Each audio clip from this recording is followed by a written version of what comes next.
In today's video, I'm going to teach you how to create Google Calendar event.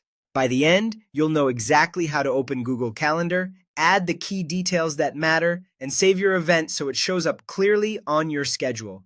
First, open your favorite web browser and go to calendar.google.com. If you're not already signed in to your Google account, you may be prompted to log in before you can continue. Once the calendar loads, you'll see your schedule laid out by day, week, or month, depending on your view.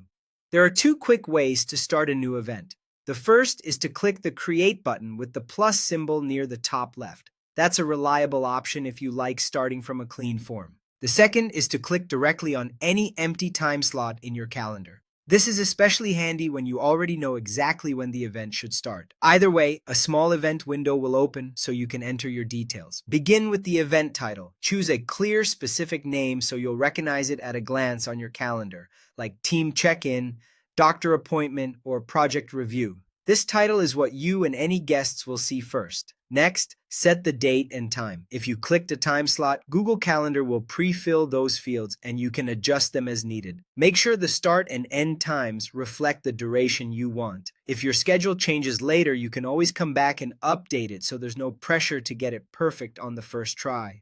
If you have a physical place to be, add a location. This field is optional, but it's useful. You can type an address, a conference room name, or a well-known place.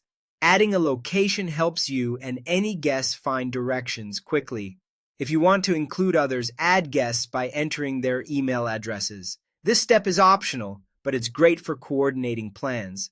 Guests will receive an invitation and can accept or decline, which helps everyone stay aligned. They'll also see the event on their own calendars if they accept. When everything looks right, click Save. If you added guests, you may be asked whether you want to send invitations. Choose to send them so people are notified. That's it. Your event is now on your calendar. You can click it anytime to view details or make edits, and you can drag it to a new time if your plans shift. Simple, clear, and done.